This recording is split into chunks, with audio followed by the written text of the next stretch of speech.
और चलिए अब बात करेंगे बड़ी खबर की। सीएम योगी आदित्यनाथ आज कई विभागों की समीक्षा बैठक करेंगे। थोड़ी देर में सीएम आवास पर सूचना विभाग की बैठक, 11 बजे लोक भवन में मंत्री परिषद और मंत्रिमंडल की बैठक रहने वाली है। शाम 6 बजे एमएसएमई विभाग की समीक्षा बैठक करेंगे सीएम योगी आदित्यनाथ। ये बड़ी खबर आपको बता रहे हैं, थोड़ी देर में सीएम आवास पर सूचना विभाग की ये बैठक रहने वाली है। काफी खास ये बैठक रहेगी।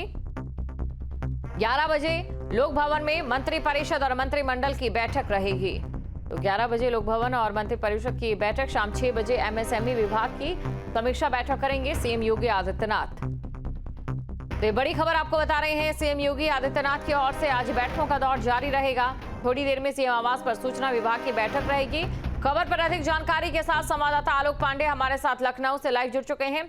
आलोक, काफी अहम बैठक मानी जा रही है, बिंदुओं में समझना चाहेंगे अहम मुख्य बिंदु। बिल्कुल, देखिए आज अगर मुख्यमंत्री के हम कार्यक्रम को देखें तो 9:15 के करीब सूचना विभाग की बैठक है और आमतौर पे प्रतिदिन होती है, जिसमें दिन भर की जो खबरें कल हुई होती हैं या फिर जिस तरीके का आज कोई समाचार होता है, न सिर्फ उससे सूचना विभाग अवगत कराता है मुख्यमंत्री को, बल्कि किस तरीके से उनके विभाग के कार्यक्रम है, आगे किस तरह का कार्यक्रम करना है, इन सब चीज़ों पे कहीं ना कहीं मुख्यमंत्री के साथ बैठक करके एक तौर पे तय भी किया जाता है और किस पे ज़्यादा ध्यान और फोकस करना है, इन सब चीज़ों की फिर भी प्राथमिकता तय की जाती है। तो सुबह की जो सूचना की विभाग की बैठक है वो प्रतिदिन होती है, हर दिन होता है। उसके बाद फिर 11 बजे कैबिनेट की बैठक है और शाम को जो विभागों की समीक्षा बैठक चल रही है, पिछले कुछ दिनों से लगातार मुख्यमंत्री शाम को विभागों की समीक्षा बैठक कर रहे हैं, उसी तर्ज पे आज शाम को भी विभाग की समीक्षा बैठक है। जी तो बिल्कुल काफी खास ये बैठकें रहने वाली है। और इसी के बीच देखिए, राज्य सरकार की ओर से विकास को लेकर समीक्षा की जाती है, निरीक्षण को लेकर कदम उठाए जाते हैं। ऐसे में कौन कौन सी वो चीजें रहने वाली हैं विकास को लेकर जिस पर आज चर्चा संभव?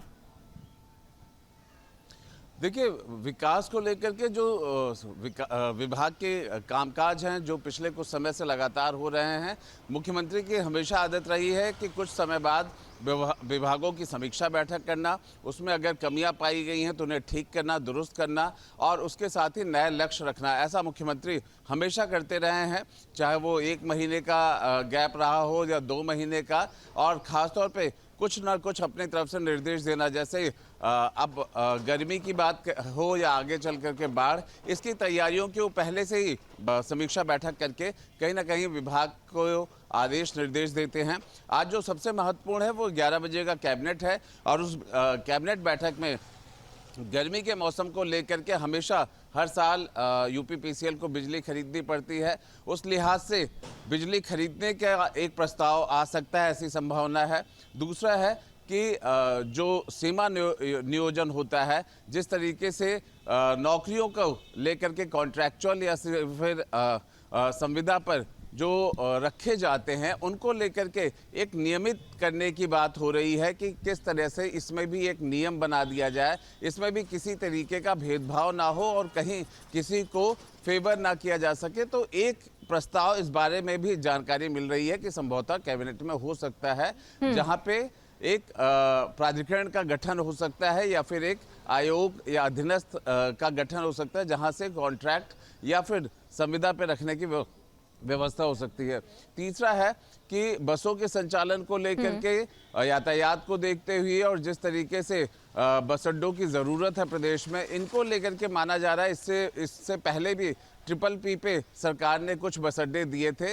ऐसा माना जा रहा है कि बस और बस के संचालन और उनके बस अड्डों को लेकर के कोई कैबिनेट में प्रस्ताव आ सकता है। तो ये कुछ मुख्य बिंदु हैं जो कि आज जो 11 बजे कैबिनेट होगी उसके अंदर ये प्रस्ताव होने की ऐसे संभावना बताई जा रही है। उसके बाद कैबिनेट खत्म होने के बाद आमतौर पर सरकार के जो वरिष्ठ मंत्री होते हैं वो ब्रीफ करते हैं कि किस तरीके से कैबिनेट में प्रस्ताव आए हैं। जैसे 9 प्रस्ताव होने की बात बताई जा रही है, उसके बाद उन प्रस्तावों की जानकारी देते हैं। बिल्कुल, शुक्रिया तमाम जानकारी को दर्शकों तक पहुंचाने के लिए आलोक।